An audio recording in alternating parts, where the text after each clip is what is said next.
Morning, everybody. Welcome to the Moving Markets Podcast. It is Tuesday, December the 16th, 2025. As I told you, I would be doing the podcast in the morning each day for the rest of this week. Maybe the exception will be Friday, but um, the stock market has been open for just about 1 hour right now. And it's, to me, this is just maybe a difficult market to explain, and I'll tell you specifically why. Um, we opened up very flat, a little bit to the downside on the markets, and then everything turned positive. The Dow, the Nasdaq, the S&P, they all turned positive. So uh, I guess technically speaking, the Dow Jones opened up a little bit to the upside, but it almost immediately fell down. Then it went positive, and then it went slightly negative, and then it went positive. And now, in the last 15 minutes, just the last 15 minutes of the first hour of trading, it's just dropping off a cliff again. Um, and the other indexes are doing the same thing. The Nasdaq looked for a little while like maybe it was going to be a little bit more resilient today. It kind of gave that appearance. And granted, we're 1 hour into trading. It's not like we don't have a lot of time for these markets to still move, good or bad. Good or bad. There's still a lot of time left for the markets to move.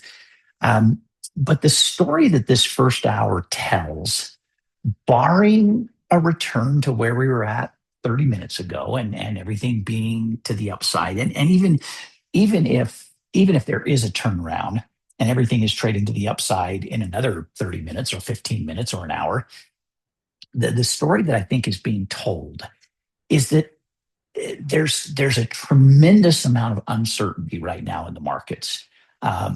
Much more uncertainty than than normal. There's always a little bit of uncertainty in the markets. There's always a little bit of a question of, what are the markets going to do? How are they going to react to certain news? How are they going to respond to economic data? What's going to happen with political things? What's going to happen with the other news events, geopolitical especially?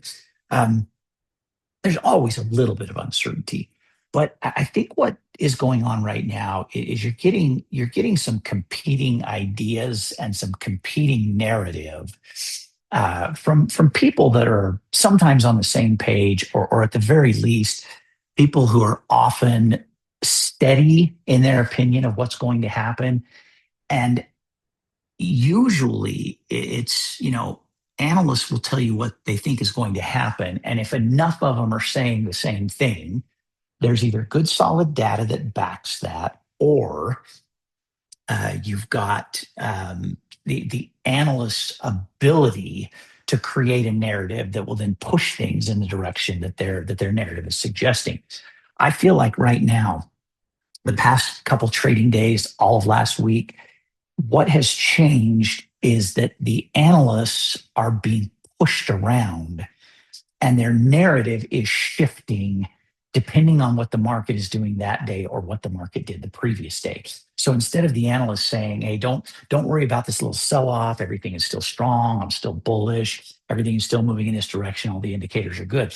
Instead of doing that, the analysts are looking at what happened the day before, or what's happening right now currently as the markets are open, and saying, "Oh, well, maybe we're not going to have a Santa Claus rally because things are down," or there's been this rotation out of tech stocks. So suddenly, everything I've told you about tech stock, and specifically AI stock, everything I've told you for the past 6 months to a year is now completely different, or I'm telling you something different. And I don't think it's because they've seen any different data other than what the stocks have done and what the markets are doing. It's like the tail is wagging the dog, is what it feels like. This morning, there was a gentleman, earlier this morning, it's still morning, there was a gentleman on um, Fox Business News with Stuart Varney, who has been one of the most bullish voices on the Magnificent Seven for the entirety of the last year. And I didn't hear him warn us 2 weeks ago or 3 weeks ago that there were chinks in the armor. I didn't hear him say anything about now's a good time to rotate out of tech stocks, especially those that are involved in AI, because they're going to get hit really hard in the coming 2 or 3 weeks. He wasn't on there saying, my sources and my data are telling me that we've overextended in tech, and the Magnificent Seven are not going to be as magnificent.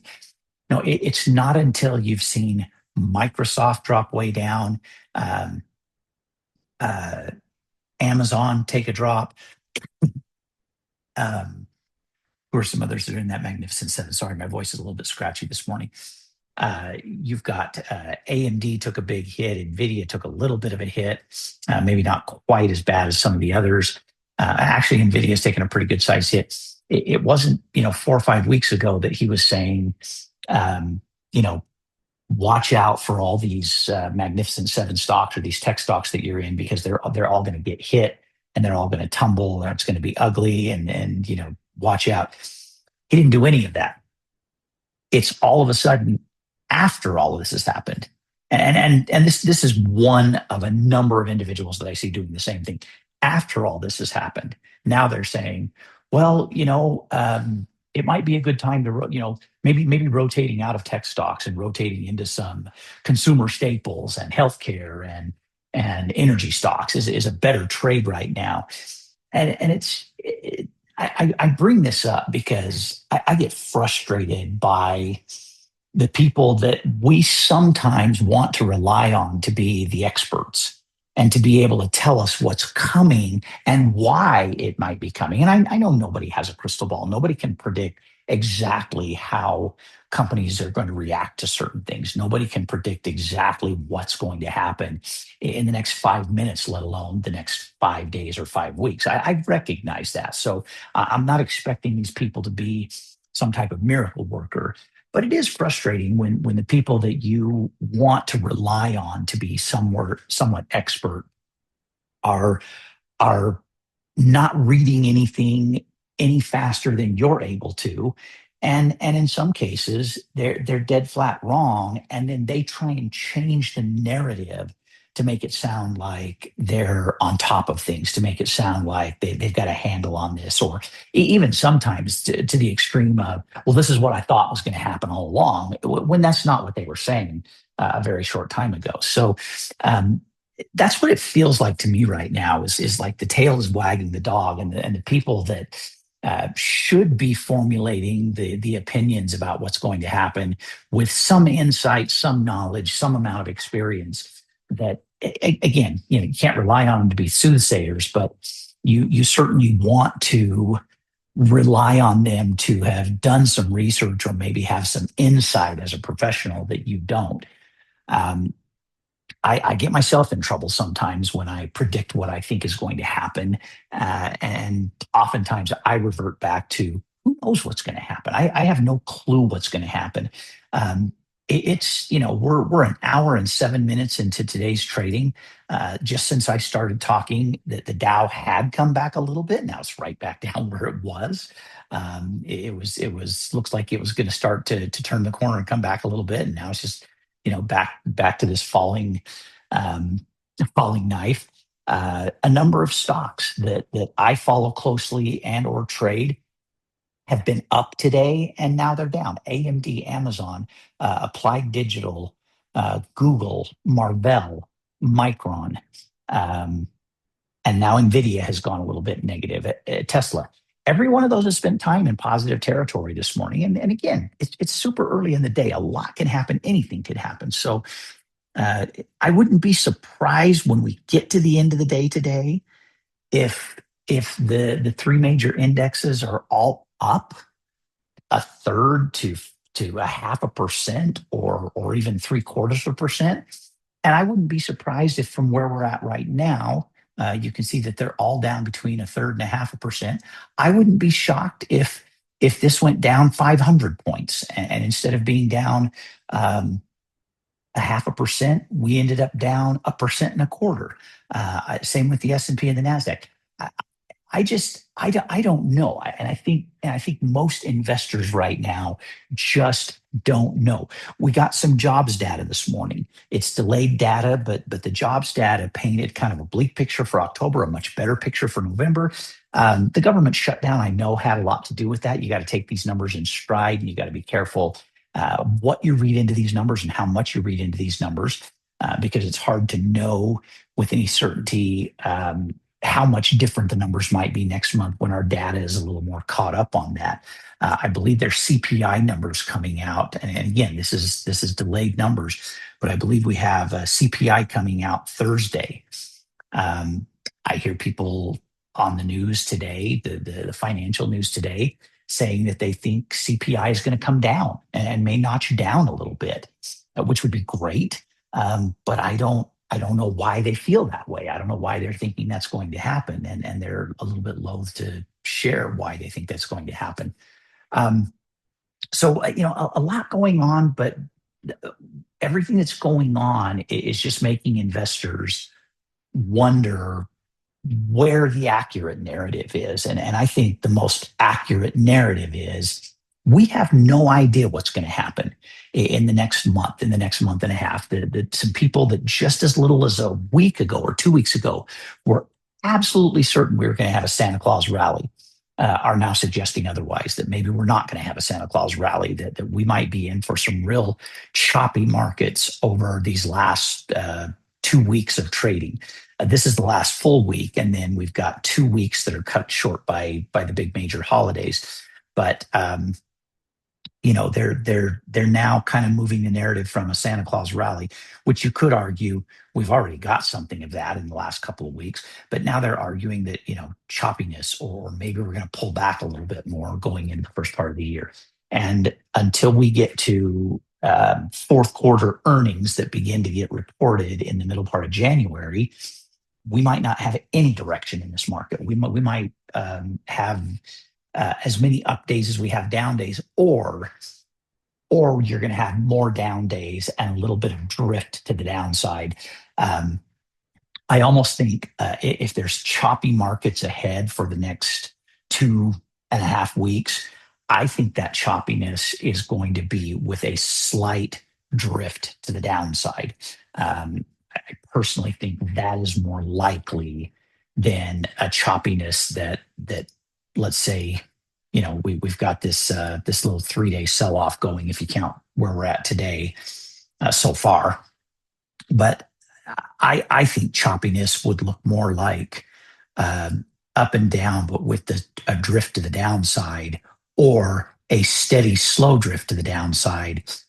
I don't think I'm at the point now where I think there's a wet blanket that has been thrown on the strong possibility of a Santa Claus rally. I almost think we've got a little bit of a rally between Thanksgiving and now.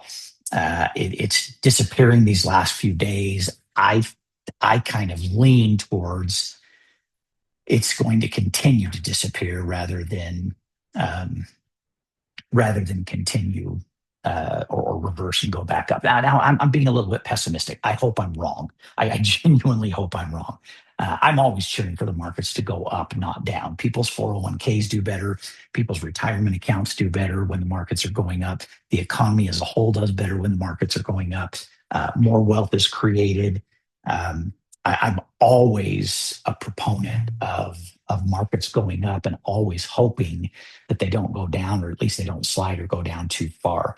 But it's hard to be short term real optimistic right now. It's hard to be real excited about what's going on, because no matter how the markets start out in the morning, it seems like there's a better chance for a drift to the downside. Now, we had 2 days last week that we felt like we're painting a different narrative, and they were two phenomenal days of rally, especially in the Dow Jones Industrial Average. But it's feeling more like those were the one-off days. You can see on the NASDAQ, we actually have the 5 and 20-day moving averages crossing over technically, and the RSI is awfully close. And the MACD is certainly kind of pointing towards a possible crossover. So while the Dow has fared a little bit better. The S&P also kind of the same story, close on the RSI, almost a crossover on the 5 and 20 day moving average, and pointing that direction on the MACD. Now, all that could change. Again, it's very early in the trading day. Everything could flip and turn around. You never know. Um, let's shift gears for a minute, and I'll end by talking about a couple of trades I sent out. Two new trades on for triple play this morning, a long iron condor on Marvell, which filled instantly, an in the money bull call on Google, which also filled instantly. And I put the FedEx trade back into play, and the FedEx trade has not even come close to filling. I've got a limit set at 190. The mid price on that is now 235. I'm going to leave it in place. And quite honestly, I'm going to be willing to walk away from this trade if it doesn't fill. I'm okay with it not filling it. It just doesn't, I've got two new trades open. Lululemon is up a little bit today, looking good. Consider closing Lululemon sooner than later if you've got profit in it. Don't risk. It's $7 in the money on the short call side of the trade, but $7 on a $200 stock could disappear in the blink of an eye. And so if you're profitable on Lululemon, I would suggest maybe you get out of that right now. And then our new trades on Google and Tesla. Tesla's back in positive territory. NVIDIA's back in positive territory. I've been online for maybe 15 minutes, maybe getting close to 20 minutes, and things are coming back a little bit. We'll see. Like I said, I won't be surprised if we finish up 0.5% to 1% on each of the indexes. I wouldn't be surprised if we finish down a full percent farther than what we're down right now. So it's just one of those things that, excuse me, just hard to predict. Just really, really hard to predict. So we'll see what happens. All right. I'm going to wrap up right there. Have a great day, everybody. I'll be back on tomorrow morning within that first hour that the market is open. Thanks. Bye-bye.